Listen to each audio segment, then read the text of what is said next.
Sziasztok! Megnézzük ismét, hogy mi van azzal a személlyel, akire gondoltok. Milyen jelenlegi helyzete, mire gondol, mit érez, úgy általában véve, és veletek kapcsolatban utána megnézzük azt is, hogy veletek kapcsolatban mit gondol, mit érez. Jó, akkor lássuk is azt, hogy mi a helyzet vele most. Mi van ő vele, mi történik körülötte, mi az, ami az ő életét most jellemzi, leginkább jellemzi.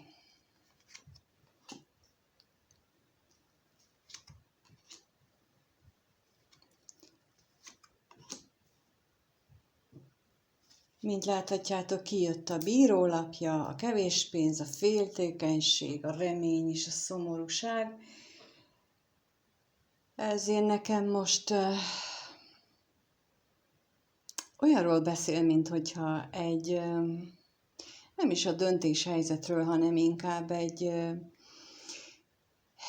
sors által elrendelt szituációról, amiben neki meg kell tapasztalnia azt, hogy nincs az életében semmi. Vagyis, hogy pontosabban csak annyi van, amennyi muszáj. Elképzelhető, hogy vannak körülötte, de ez őt nem teszi boldoggá, van valamennyi pénze, de ez csak pont arra elég, hogy fenntartsa magukat. Félelmek gyötrik, hogy mi lesz, reménykedik, de szomorú is egyben. Szóval nekem most úgy tűnik ez alapján, hogy ő egy ilyen kilátástalan helyzetben van, de ezt én úgy ítélem meg itt a bíró lapját most, hogy ez ilyen sorszerű történés az ő életében, de lássuk, mit jelent itt a kevés pénz. Miből van neki kevés? Mi az, ami számára kevés?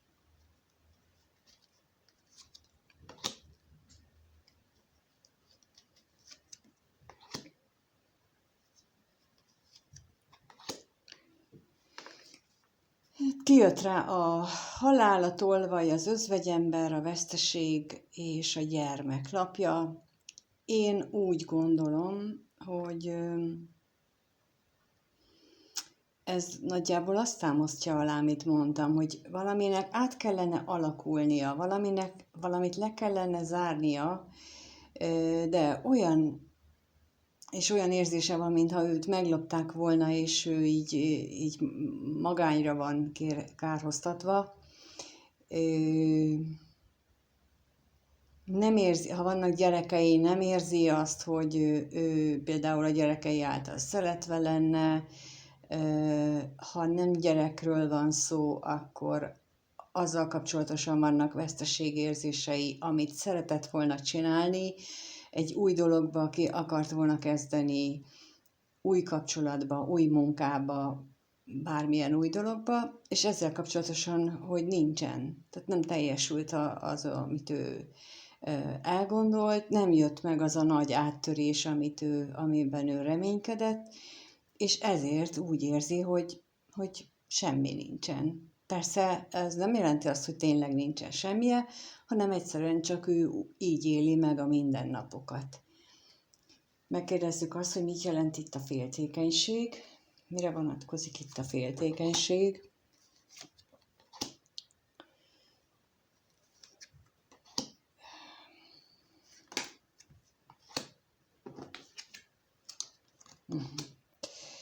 Kijött rá ugye a hűség, a gondolatok, a katonatiszt, a szerelmes nő és az utazás lapja.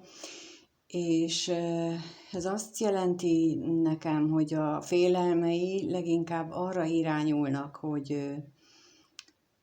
ő nagyon sokat gondolkodik azon, hogy távol van egy szeretett nőtől, és akinek esetleg az a munkájával is összefügghet a személlyel, tehát hogy mondjuk a munkahelyről ismeri, vagy dolgozott vele együtt, tehát azt is jelentheti jelen esetben, és nagyon sokat gondolkodik, hogy menni kellene neki közeledni. Igen.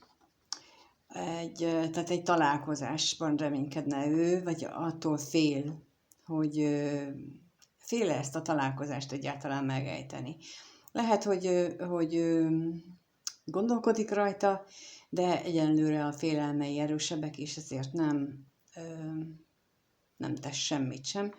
És ezért mondjuk jött ki az a remény, és a szomorúság lapja is, hogy azért reménykedik, de talán saját magától szomorú.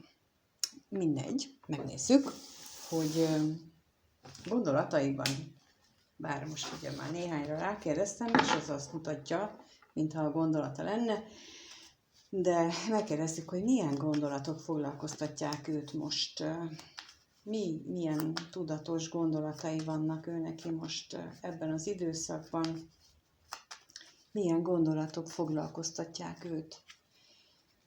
Milyen gondolatok foglalkoztatják azt, akire te most gondolsz, aki lehet férfi, lehet nő, ez tőled függ egyedül, hogy milyen gondolatok foglalkoztatják őt. Milyen gondolatok foglalkoztatják? Kijött a szomorúság, a házasság, a bíró, az ellenség és a féltékenység lapja. Ha ő jelenleg házas vagy tartós kapcsolatban van, akkor elképzelhető, hogy a gondolatait eléggé kitölti a válás. Amitől szomorúnak érzi magát, hogy egyáltalán erre gondol, de úgy látom, hogy és fél is ettől. Tehát fél is attól, hogy ő ebbe igazából mélyebben belegondoljon, de mégis már gondolkodik ezen a dolgon. Megkérdezzük azt, hogy mit lehet tudni a szomorúságról még esetleg, hogy miért szomorú, miért gondolja a szomorúságot ő, mitől szomorú.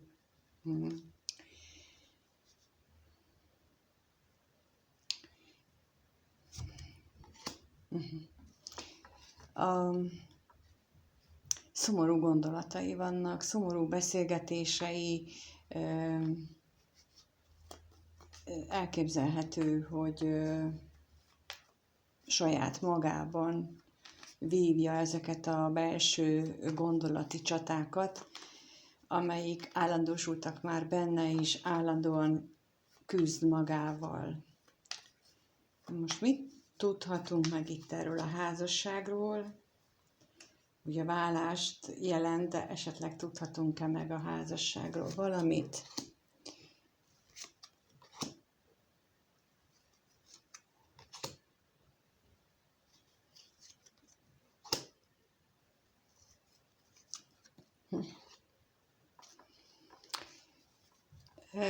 Kijött rá a szerelem, a katonatiszt, a gyermek, a szerelmes nő és az özvegy ember. Hát az ő gondolataiban,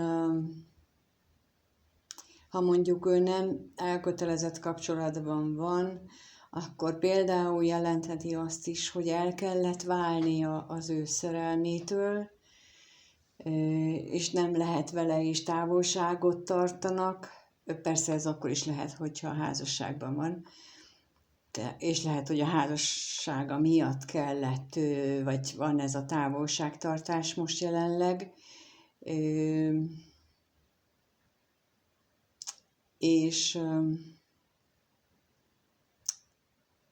a újrakezdésben, egy új szakasz indításában is gondolkodhat, például ugye így a szerelmes nővel kapcsolatosan, mert mondjuk ő nagyon magányos, vagy ő nagyon magányos. Rákérdezünk a félelemre, itt, hogy mit jelent itt az ő félelmeire, a féltékenység lapjával.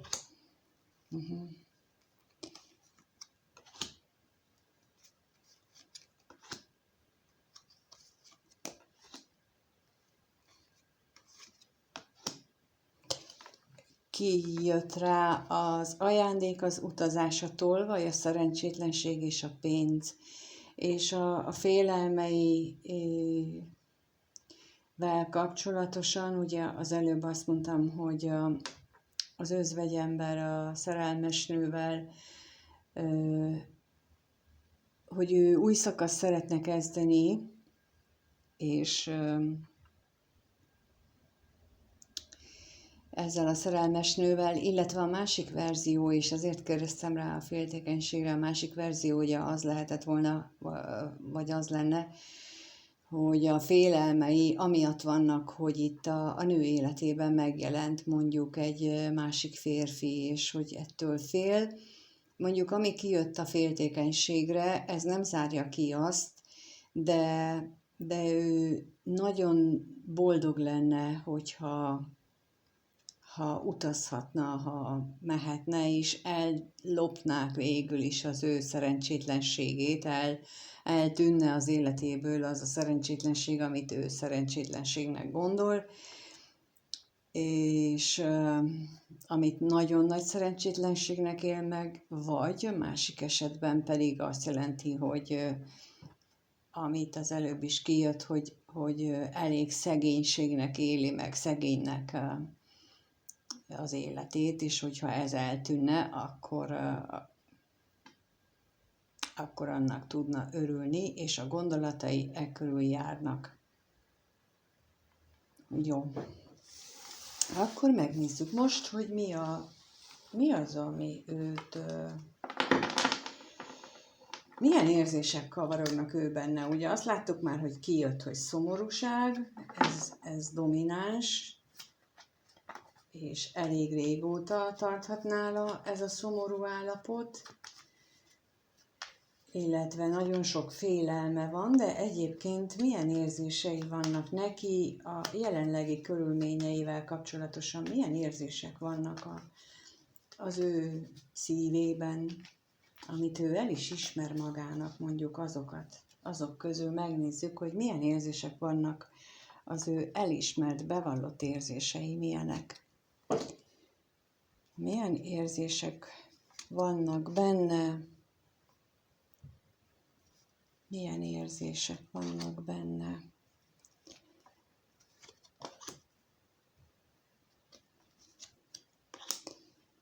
Kijött a bosszúság, az ajándék, a szerencsétlenség, az özvegyember és a gondolat. Hát rengeteget mérgelődik, nagyon szerencsétlennek érzi magát, magányosnak, és mindezeken nagyon sokat agyal.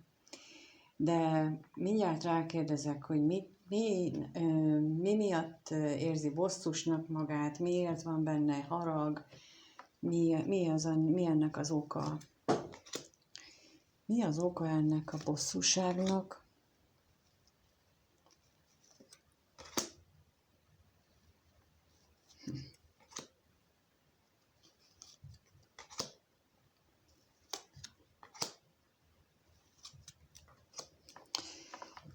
Kijött a bíró, a találkozás, a házasság, a váratlan öröm, az örvendezés, a katonatiszt és az üzenet. Ez itten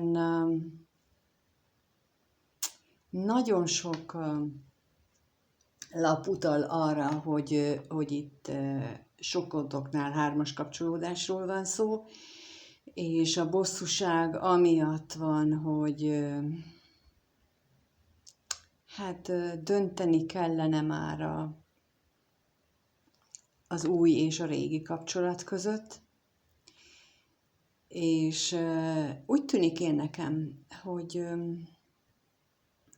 történt olyan dolog esetleg, hogy volt egy kis öröm, egy beszélgetés, mondjuk valakivel neki, és ez váratlanul jött, és ettől ő nagyon jól érezte magát, viszont emiatt ez lehet, hogy kiderült, és akkor emiatt rengeteg veszekedés és vita van jelenleg.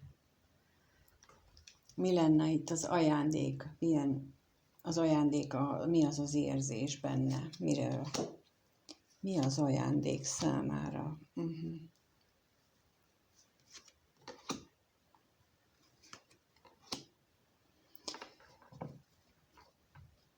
Kijött rá a gyermek, a szerencse, a féltékenység és az állandóság.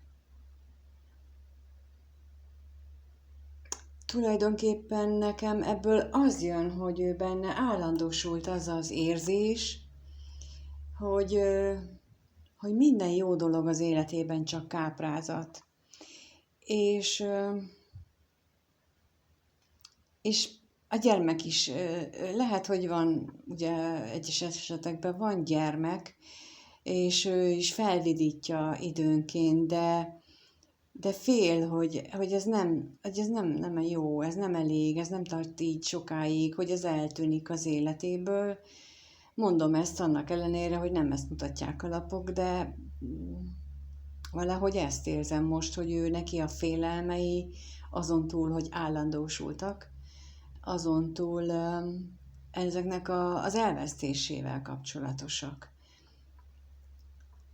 Mert hogy most megéli ajándékként ezeket a dolgokat, de fél attól, hogy szerencsétlenség éri őt. Mit jelent itt a szerencsétlenség?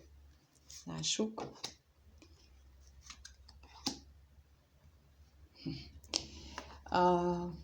Kijött rá a vágyakozás és a pénz. Hát azt éli meg szerencsétlennek, dolognak, hogy hiába vágyakozik a pénz után, nincs. Elég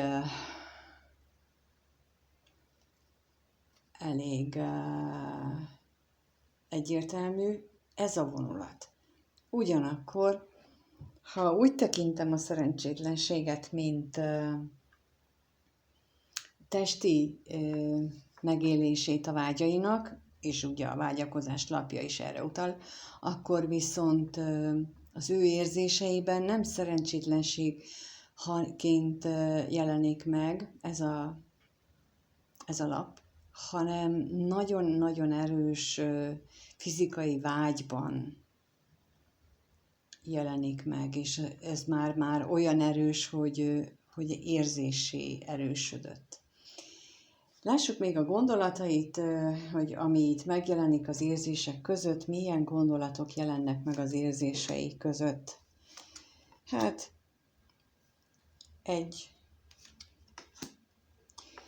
úgy tűnik, hogy volt egy megbeszélt utazás, ami nem jött össze, mert hogy kijött az utazás, a betegség és a levéllapja, és nekem is az jön ebből, hogy erre gondol, hogy egy meghiúsult utazás az, ami az érzéseiben, mondjuk hogy ember áll előtte, akkor a magányát még inkább fokozza, és ezért jelenik meg az érzéseiben ez a gondolat. Hát jó, akkor megnézzük most azt, hogy veled kapcsolatosan neki milyen gondolatai vannak. Mit gondol ő te rólad? Milyen gondolatai vannak veled kapcsolatosan? Mit gondol ő most rólad? Milyen gondolatai vannak veled kapcsolatosan? Mi az, amit ő most így tudatosan, bevallottan gondol? Gondol-e rád egyáltalán? Szóval mit gondol ő most rólad? Lássuk, mit gondol ő most rólad. Mit gondol ő most rólad?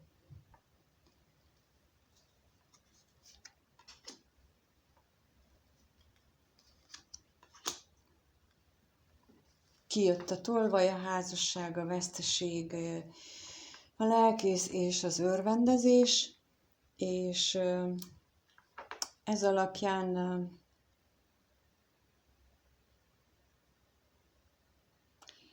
ha volt köztetek már hosszabb kapcsolat, tehát tartós kapcsolat, házasság, akkor itt a tolvajlapja nekem arra utal, hogy azt így külső körülmények miatt, vagy külső behatásra szűnt meg. Nem csak az, hogy ti ketten mondjuk veszekedtetek, és nem jöttetek ki, hanem ebben mondjuk besegített anyós, apus, gyerek, bárki, vagy bármi. És ezt ő veszteségként éli meg, elég mély lelki veszteségként, és amit még gondol veled kapcsolatosan, hogy te úgy fel tudod őt vidítani. Tehát ő úgy gondolja, hogy te tőled felvidul az ő lelke, mindig örömöt tudsz vinni az ő életébe, de lássuk, hogy mit jelent itt a tolvaj. Mit jelent itt a tolvaj az ő veled kapcsolatos gondolatainál?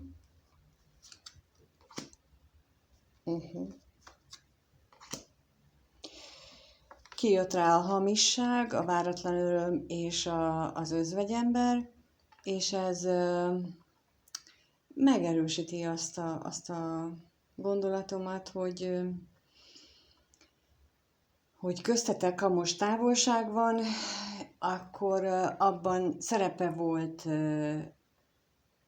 nem igaz, nem valós dolgoknak, hazugságoknak, álnokságnak, becsapásnak, és ez meglepte őt, olyannyira meglepte, hogy utána buskomorságba fordult, és úgy gondolja jelenleg, hogy ő ebből ezen nem tud változtatni, ebből ő nem tud kiszakadni. Ő ebbe a helyzetbe, amibe ezáltal került, hogy ellopták az ő életét, az őt bezárta ide. De lássuk, hogy mit jelent itt mit jelent a házasság a veled kapcsolatos gondolataiban. Mit jelent itt a házasság a veled kapcsolatos gondolataiban? Hát, kijött rá a remény és a pénzlapja, ha ő egy ex, akkor, vagy mondjuk nem az a helyzet, hogy ti már voltatok együtt, hanem még nem tartotok itt, akkor abban az esetben ő nagyon szeretne tőled, veled egy tartós kapcsolatot. Ez foglalkoztatja a gondolatait. Mit jelent itt a veszteség lapja ez esetben? Mit jelent a veszteség? Miért gondol itt veszteségre? Mitől fél, kitől fél? Kitől és mitől fél? Kijött rá ugye a féltékenység, a katonatiszt és a szerelem. Hát attól fél, hogy te közben valaki mással összejössz, szerelmes leszel, és akkor mire eljut magában oda, hogy merjen nyitni a reményei, a vágyai felé, addigra te valaki mással leszel, és ez őt nagyon fél ettől. Ez számára nagy veszteség lenne. Jó, elég egyértelmű ez a dolog, gondolat a fejében, de azért megnézzük még azt, hogy mit érez ő irántad, milyen érzései vannak, amit bevall, amit elismer veled kapcsolatosan, milyen érzései vannak, mi az, amit ő érez veled kapcsolatosan, mit érez ő veled kapcsolatosan, az, akire te gondolsz, mit érez ő veled kapcsolatosan, azt szeretnénk látni, hogy milyen érzések vannak ő benne veled kapcsolatosan. Mit szeretne, mit érez ő veled kapcsolatban? Mit érez ő veled kapcsolatban? Kijött rá ugye a bíró, a tolvaj, a bosszúság, az ajándék és az özvegyember, és itt a bíró megint nekem azt mondja, hogy ő ezt úgy gondolja, hogy ez egy magasabb isteni, egy magasabb értelem által elrendelt helyzet. Tehát, hogy ez a kettőtök között lévő dolog, ennek így kellett történnie, ez nem volt kikerülhető, mert hogy te egy ajándék vagy a számára, és egy olyan ajándék, aki képes az ő haragját, mérgét, az ő rossz közérzetét megszüntetni, akitől megfényesedik a lelke is. Majd még rákérdezünk, hogy mit jelentett ez így bővebben, de nekem így most olyan nagyon kellemes érzés jön, amikor arra gondolok, hogy ő mit érez ő veled kapcsolatosan, és borzasztóan magányos. Jó, megkérdezzük, hogy mit jelent itt a tolvajlapja. Mit jelent itt a tolvajlapja? Annyira tudtam, hogy ez fog kijönni. Bocsánat, nem tudom, hogy miért. Nagyon erőteljesen ezt érzem. Beszélni is alig tudok, annyira nagyon erős ez az érzés most bennem. Akkor megkérdezzük, hogy mit jelent itt a bosszúság. Milyen bosszúságot jelent ez az ő számára? Kijött a ház, a betegség és az üzenetlapja, és ez azt jelenti nekem itt most, hogy nagyon sok problémája van otthon, ott, ahol ő lakik, vagy az otthonával, vagy a szüleivel kapcsolatosan, és ez rengeteg bosszúságot okoz neki, és akkor így, amit mondtam, hogy te képes vagy arra, hogy ezt mind megszüntesd, hogy elfeledtesd vele azokat a bajokat, amit ő nap mint nap megél, és amin ő nap mint nap keresztül megy. Ez most így nagyon szép lett, és engem most ez így nagyon mélyen megérintettek ezek a lapok. Én nem tudom, hogy miért nem szokott ennyire. Nem szoktam ennyire érezni.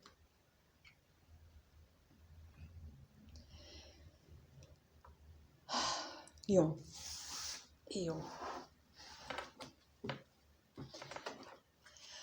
Lássuk akkor, hogy ő tervez-e valamit változtatni a jelenlegi helyzetén. A gondolataiban először megnézzük, hogy tervez-e.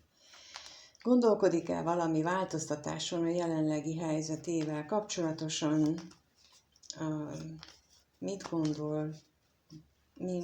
Milyen terveken töri most a fejét az életével kapcsolatban? a saját életével kapcsolatban milyen terveken töri a fejét, mi az, ami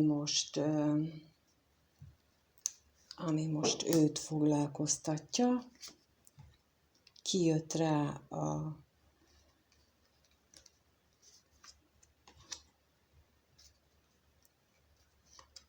a szerencse, a házasság, a szomorúság, az ajándék és a hűség. És hát ezek nagyon szép lapok, a szomorúsággal a közepén, de ezen jár az agya, hogy a szerencsét, tehát a sors, a szerencsekeréknek a fordulásában reménykedik, abban bízik, hogy valami jobb dolog történik végre, és elmúlik talán ez a szomorúság. Viszont az ajándékkal kapcsolatosan nagyon hűségesen kitart, olyan, minthogyha azon gondolkodna, hogy ő ezt nem engedi el. Tehát, hogy ő ragaszkodik az ajándékához, majd mindjárt megkérdezzük, hogy mi ez az ajándék, de olyan, minthogyha ebben nagyon következetes lenne, hogy ő ezt ő meg akarja tartani, de nagyon. Lássuk, hogy mit jelent itt a házasság lapja, mire vonatkozik az ő terveiben a házasság lapja, mit tervező ezzel a házassággal kapcsolatosan, a gondolatai szintjén, mit tervező ezzel a házasság lapjával kapcsolatban, milyen tervek vannak belőle. A házasság lapjával kapcsolatban.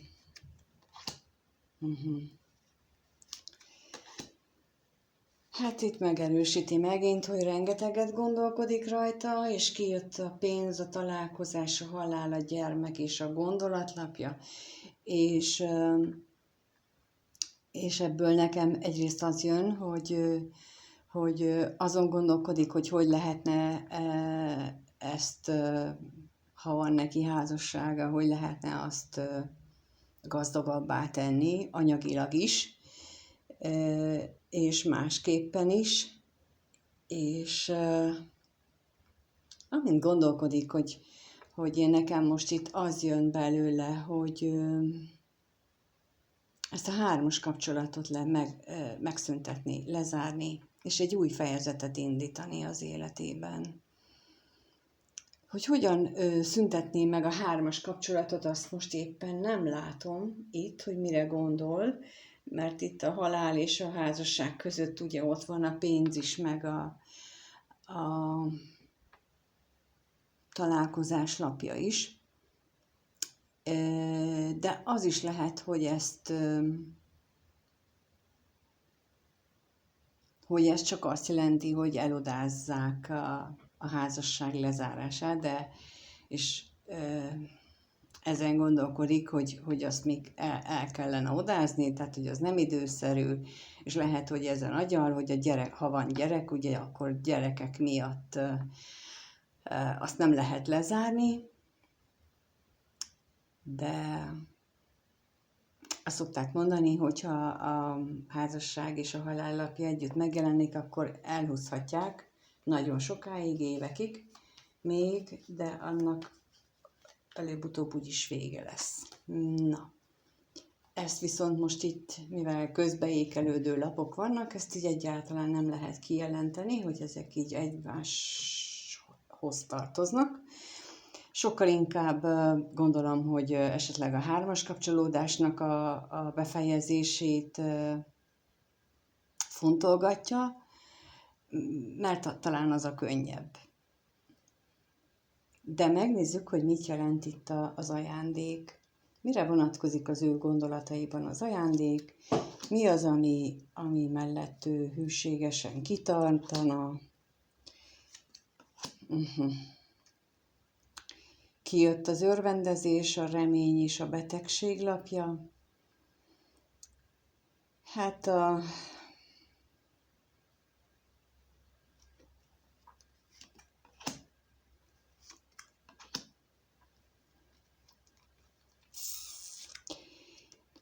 Én nekem itt most kijött a betegségre, még kértem rá, kijött rá a veszteség és az üzenetlapja, hogy az ajándék lehet itt egy örömteli, tehát hogy az örömteli reményeivel kapcsolatosan bosszúsága, veszteségérzése van, és ezt örülne, ha kikommunikálhatná, de ha nem, ő inkább azt gondolom, hogy ő azt tervezi, hogy ő lelkileg azért ezt a szép érzést megtartja. Akkor is mondjuk, hogyha az előbb a halállapjával a hármas kapcsolódást akarja megszüntetni, de ugye a hármas kapcsolódást úgy is meg lehet szüntetni, hogy a házasságát szünteti meg, és a másikat hagyja.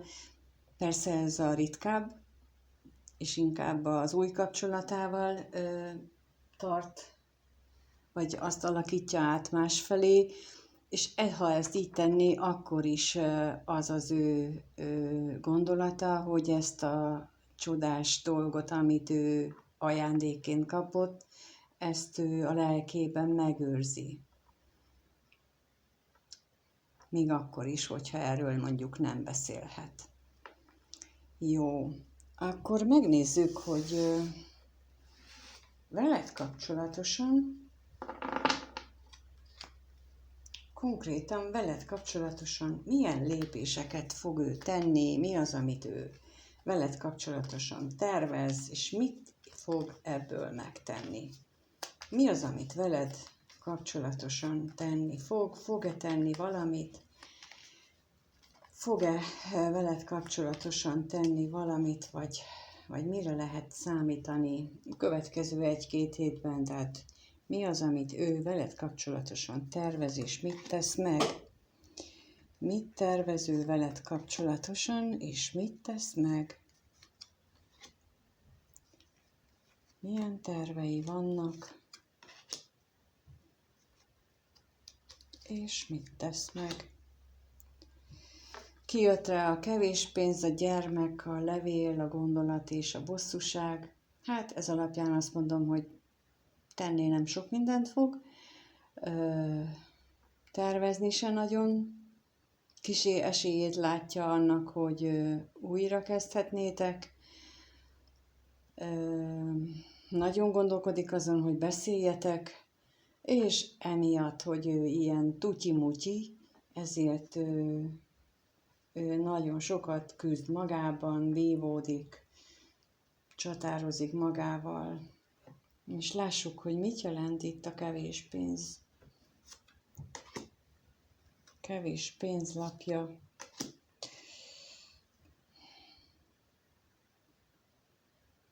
Kijött rá a hűség és a szomorúság. Azt jelenti, hogy továbbra is megmarad ebben a szomorkodós állapotában, sajnálgatja magát, sajnálgatja az életét, sajnáltatja az egészet, ugyanakkor csak gondolkodik, és még nem jutott el odáig, hogy esetleg ezen ő képes volna változtatni. De lássuk a levéllapjára, hogy mit jelent itt a levél, lesz-e kommunikáció köztetek, mit fog mondani, ha lesz, lássuk, mit mond. Mit mond a levéllapja? Ho-ho.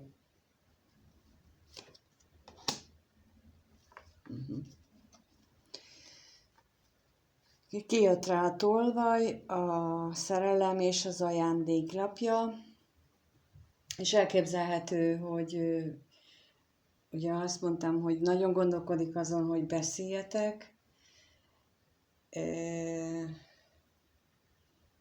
és az is lehet, hogy azt akarja elmondani, hogy hát ha ő szerelmes is volt, az nem úgy van. Egy nagyon, nagyon jó kis kapcsolat volt a tietek. és még lehet, hogy ő most is annak látja.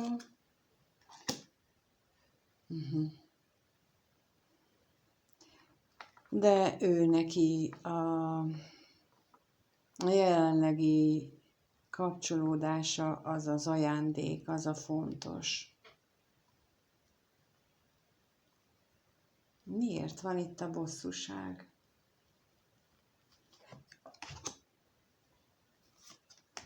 Nagyon ellentmondásosak a gondolatai és az érzései.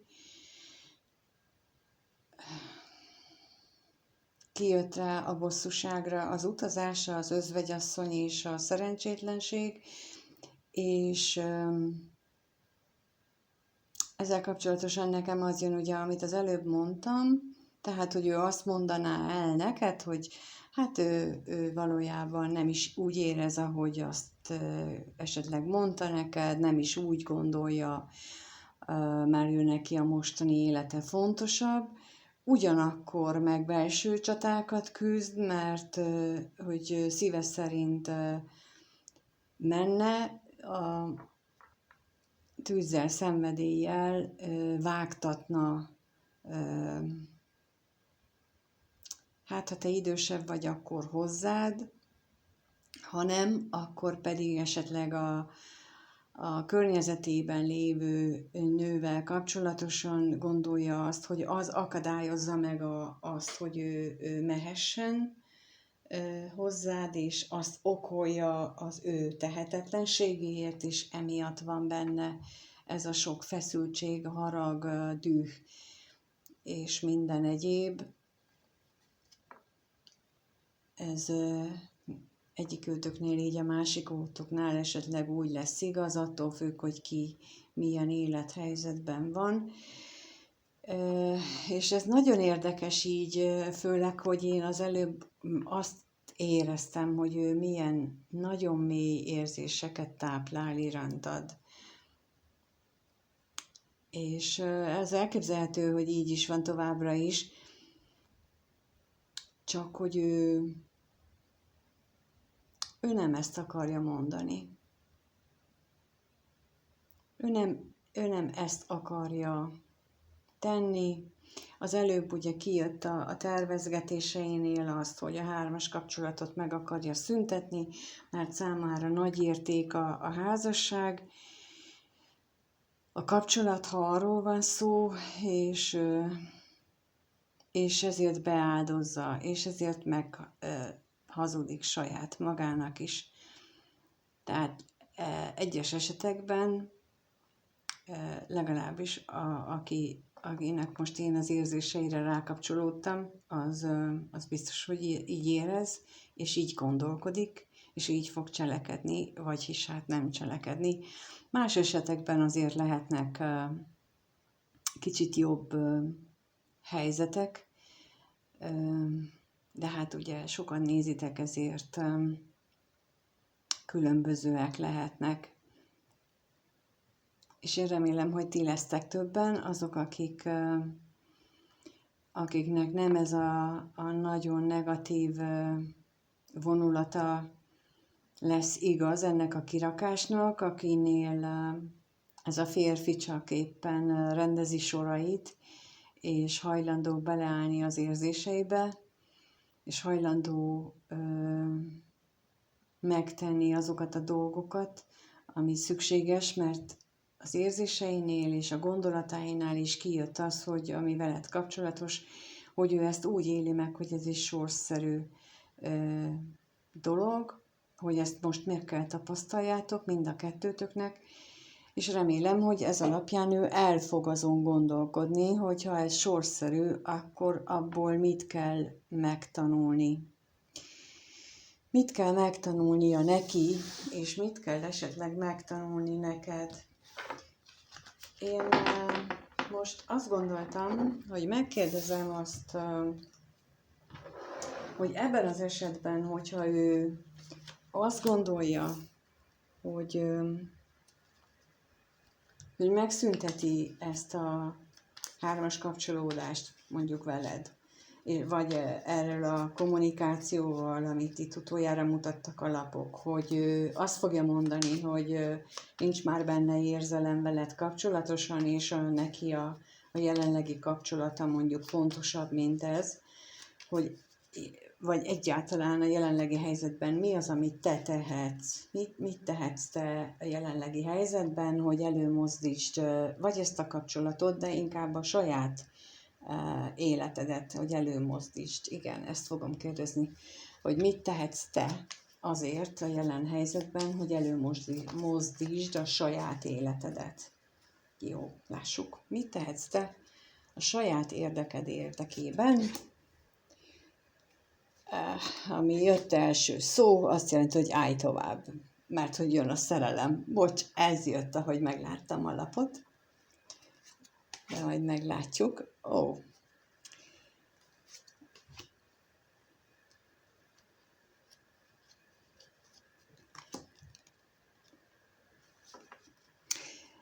Ugye kijött a hajó, a szerelem, a nap, a gólya és a kaszalapja, és mint mondtam, a hajót meglátva az jutott eszembe rögtön, hogy az jött, hogy állj tovább,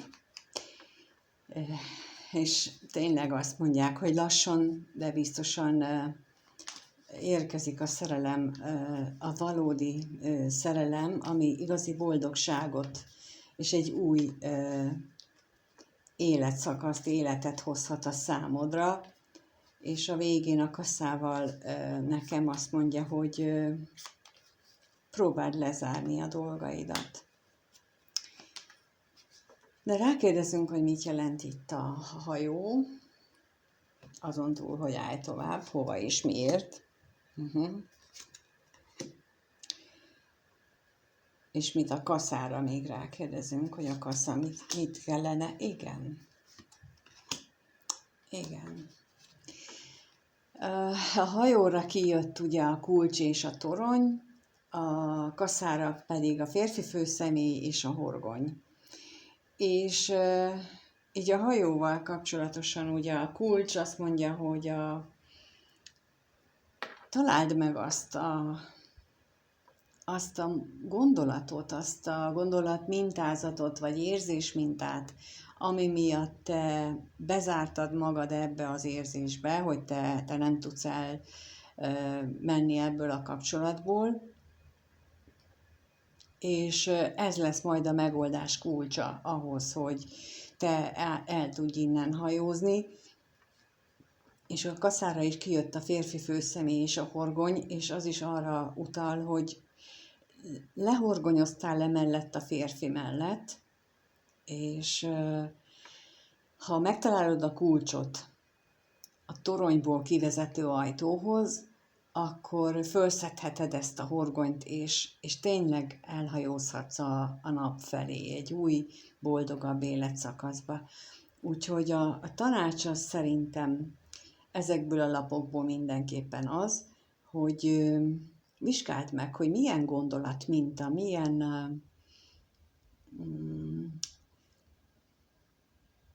mi az, ami ebben tart. Mi az, ami téged egy hármas kapcsolatban tart? Miért van az, hogy te csak ennyire becsülöd magad, hogy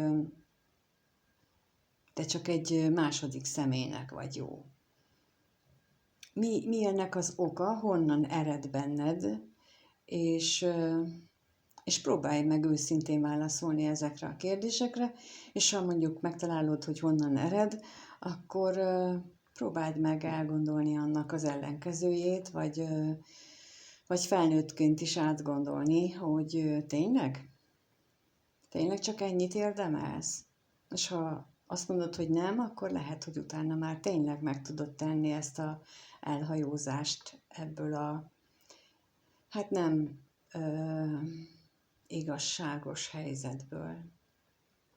Köszönöm, ha itt voltál, megnézted, és köszönöm, ha megírod a véleményedet, hogy téged ez hogyan érint, vagy hogyan sem, és köszönöm a lájkot, a feliratkozást mindenkinek, az eddigieket is, mindent, és minden jót kívánok mindenkinek. Sziasztok!